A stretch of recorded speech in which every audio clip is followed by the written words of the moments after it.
hello everyone. It's a great privilege for me to represent the resident of the Galilee. I think that we are in unprecedented time here at the northern border. While most of the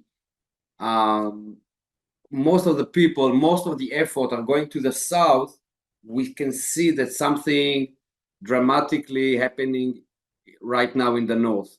So first of all, for the one that are not familiar with me, so my name is Nissan Zeevi. I live in Kibbutz Kfar Giladi, which is 800 meters from the border with Hezbollah, and right next to El Adesa. El Adesa, it's a Shi'i village controlled by Hezbollah. Most of the anti-tank rocket that have been shot to civilian targets came from this specific village. And after October 7th, since October 7th, I'm in a reserve duty already 124 days, but who counting? But much more important and much more difficult and complicated, it's the fact that my family, like another 68,000 people, have been evacuated from their house and living in refugees shelters. Okay, it was used to called hotel, but you are not feeling in a hotel after 124 days. You're feeling like in a refugee camp. And the situation here in the north is a little bit different from the south, because thank God it didn't happen here. We were sure that hours later, in October 7th, we're gonna have the same attack from the north by the Radwan forces. But I think that what bothered me the most is right now, it's of course that everything we did together with JNF-USA in the last 8 years regarding the economic development of the Galilee as the frontier of Israel,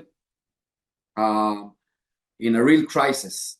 You need to think about it that just a week before the October 7th, we were so moved from a report that have been published in the US that in the first time in our history, Kiryat Shmona was in the top 1,000 cities worldwide that have an attractive ecosystem for startups. And we built more than 75 startups that create more than 800 high salary jobs, which mean 800 families. People from all over the world, investors, private sector came here to meet this cluster that we built together in the last 8 years in the when the theme is food tech and agrotech. And since October 7th, the entire reality have been changed. And right now, we have two main challenges. One, it's to make sure that someone is taking care of our families. And it's a great opportunity for me to say to you guys, thank you so much. You know, I cannot describe the feeling of my wife. I'm just gonna speak in the name of my wife. To get a small box with all kinds of goodies from small businesses in Israel, donate by JNF member, and you know, it's something that fill our heart with proud in this partnership, and it's a great gesture that symbolizes that you care about every one of these people that have been evacuated from the northern border. Okay, because we are always the second one after they evacuated in the south, of course. The second thing that I can tell you, that even though I alone said that there is a lot of damage in the south, unfortunately there is a lot of damage also in the north. Just to give you some numbers, 150 houses have been destroyed in Metula, 113 houses have been destroyed in Kibbutz Manara, and till now more than 500 houses have been destroyed. Israelis, resident of the Galilee. And it's not exactly in the news, because in the news cycle, first you have the hostages, then you have Gaza, then you have the south, and only then the north. So it's important for me to emphasize that there is a real war here in the northern border. We are trying to help the startups that have been evacuated. They are all being, we found a temporary location for every one of them. Of course, it's becoming challenging because right now we are more than 4 months already.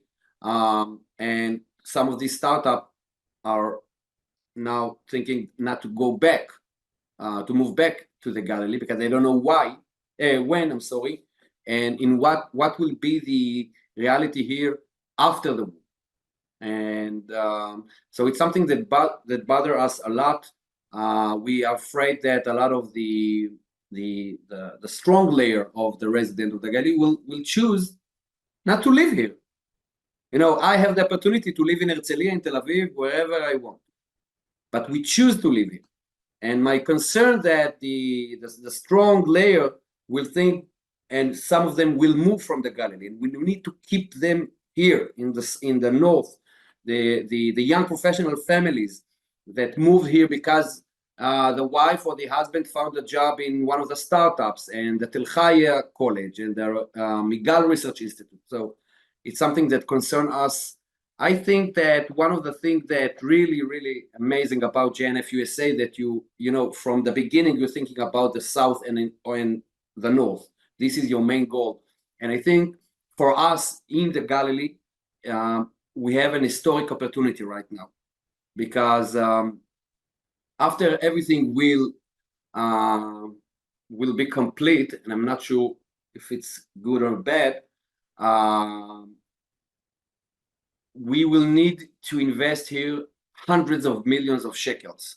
We, meaning the government, okay? Right now, I know that they are close to approve 4 billion shekel budget dedicated to the north. Now, because you are one of the most strategic and dominant player in the north, I think it's something that we and you as of course I see me as part of you to think about the opportunities that it creates for us. Of course that the economic development will be the biggest challenge here, and this is the way to bring back the people that have been evacuated. And I can tell you that right now there is a decision, it's not formal yet, but there is a decision to transform the Tel Chai College to a university, which is a big thing in Israel. Because once you're a university, you have like a 1 billion shekel budget for 3 years, and you can attract hundreds of researchers, which is strong families to this region.